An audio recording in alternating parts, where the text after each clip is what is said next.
happening? Welcome back to the channel. This episode we are gonna have some fun. We're gonna talk about some cool stuff. Jackie's going to go over some of the planting stuff. We had a whole nice cool video on that and we totally had some issues with it.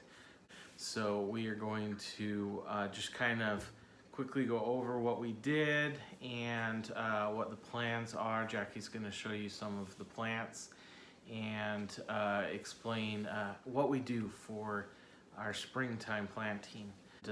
We have to do things a little bit different up here in Alaska. So we're going to go over that. We're also going to go over what I have going on over here. That's going to be pretty much it for this video. We'll have a follow-up video that will show this thing in action. We will also later on have a big reason why I am building this. There are multiple reasons, but there is an even bigger reason, and that has to do with the big surprise that's up and coming. I'm super excited for it.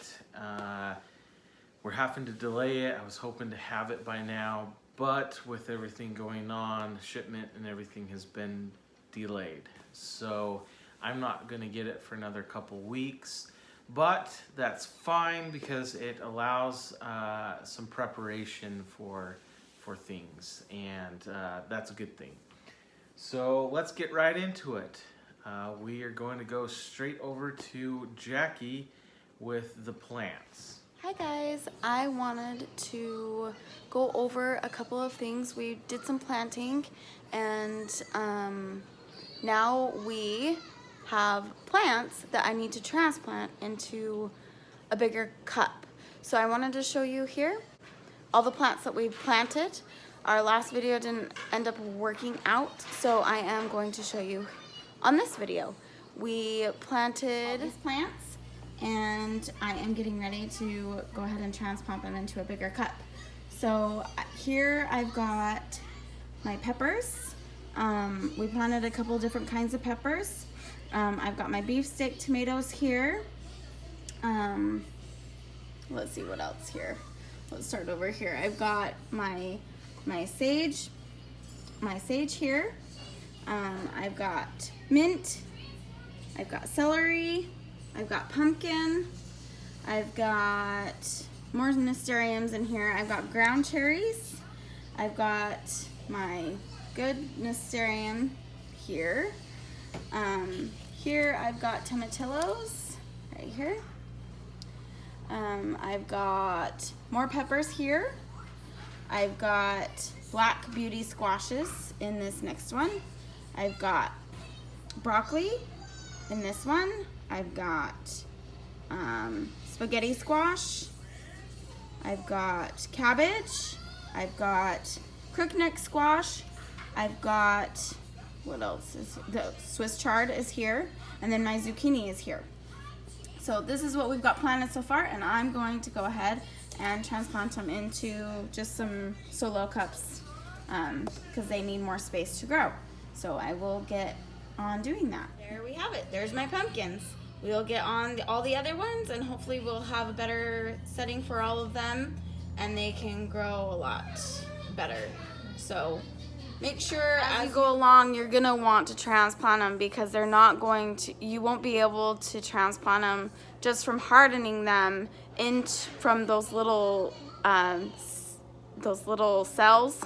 You're gonna want to transplant them before you put them outside. That way they can grow more roots, and when you're ready to plant them in your garden,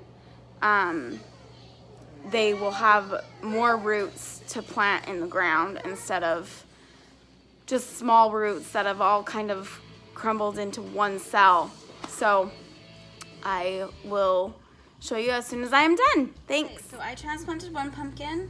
Now I wanted to show you, I planted them in these little fruit cups that we had. Look at all those roots. this is my other pumpkin that I've got to plant. So what you're gonna want to do is you're gonna want to break up those roots a little bit before you replant it, just so they can spread in this new cup that I will be planting it in. So there's that, and then I'm gonna add a little bit more soil to that cup so I can get it all settled and it can grow better. So Awesome. Thank you so much, babe. That was great. She does a lot of the plant prepping and everything, and we are trying out some new stuff with planting. We are trying our own homemade fertilizers, which have been awesome. We've had some great success with those already. And we're excited to try some other stuff with planting, and we'll have more videos coming on that. Now let's get to what this is. Alright, so this is a little mock-up of what I am planning on doing here. I got some wires kind of hanging around and everything. For those of you that may be looking at this and be like, hey, I know exactly what's going on. Awesome. Then you're gonna kind of enjoy this. I am building my own power station. We have a 100-watt fold out solar panel. I'm hoping to eventually pick up another one and run it in series with the other one. But for now, we're gonna use it to hopefully power this thing.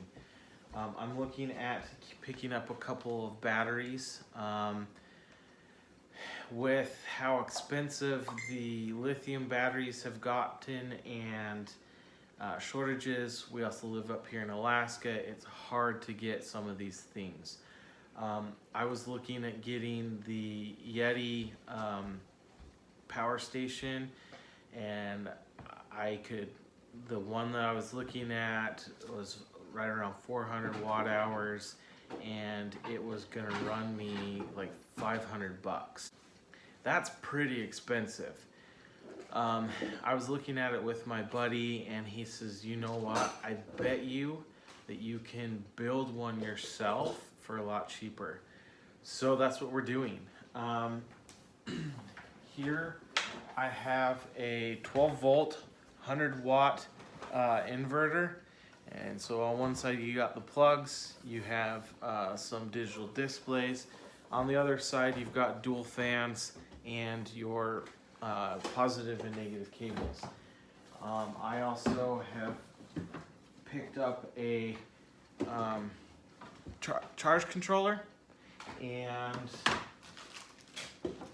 some battery terminal cable clamps, and they have different options on wire gauges, because I'm going to be possibly running 2 batteries in parallel. So I made sure that I had that. That being said, I may actually have to pick up another set of these. I come to realize. I also have 10 feet of power cable that will run to our panel. I do not currently have the splitter. When I buy the other panel, I plan on buying the splitter so that we can run both of them together. So we've picked that stuff up, and I have a nice little box here, and this box is going to hopefully house, not this box, but this is one similar to that, is going to house the batteries. I haven't decided for sure that this is the way I'm going to run it. Also, with it being plastic, I'm a little worried on heat. That's kind of the purpose of running it on the lid, so I get as much airflow through it as possible. My main goal on this is to get this to power, to be able to circulate power, hold power. Once we can get that going, we will probably upgrade the system as far as housing.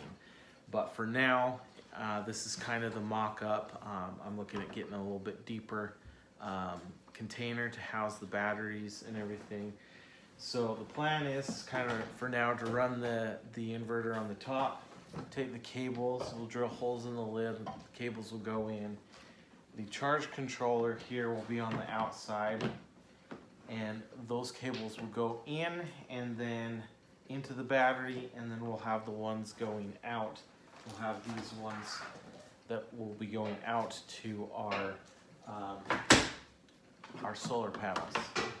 And yeah, that's pretty much the plan. And I can't really take too much credit for this. My buddy is the one that gave me the idea, said, hey, let's look into it. And literally I am going to end up with double the watt hours with this system for half the price. This is literally, all this is literally only going to cost me around $300. Maybe $400, and that the power station that I was looking at, like I said, was right around $500. It was 500 and something dollars for like 380, I think, max power, 380. This system max power is going to be right around 800. So that's what we're at with this. This system should be efficient to charge should be able to charge all of your small appliances, your small electronics, run a computer, run, should be able to run most, like a CPAP, and some of these small, might be able to run some of the small appliances. We'll have to do some testing and stuff with it to see what it's capable of. But I'm super excited.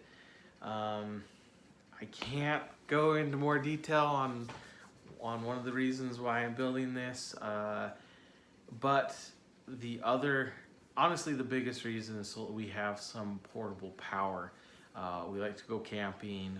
A lot of the camping we do is in the middle of nowhere in Alaska backcountry.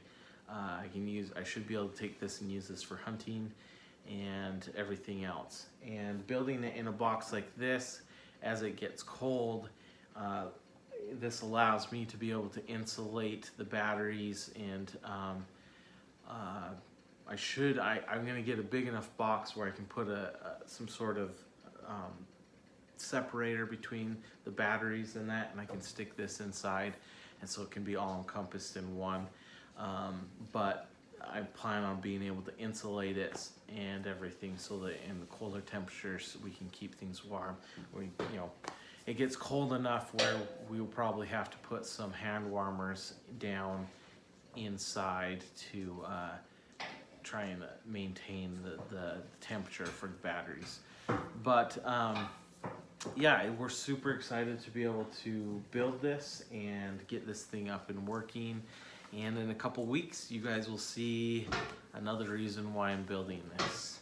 A lot of it has to do with some of the struggles and stuff that we're seeing. We're having to think outside of the box, and this is one of those semi-outside of the box ideas and things that we're running with. So with that being said, thanks for joining us for today's video, and we will see you guys in the next one. If you haven't yet, go ahead and like and subscribe, and don't forget, if you guys enjoy watching these, go ahead and hit that bell as well. That'll let you know when we upload, and you'll be able to be some of the first to see the latest videos. Thanks again, and have a great day.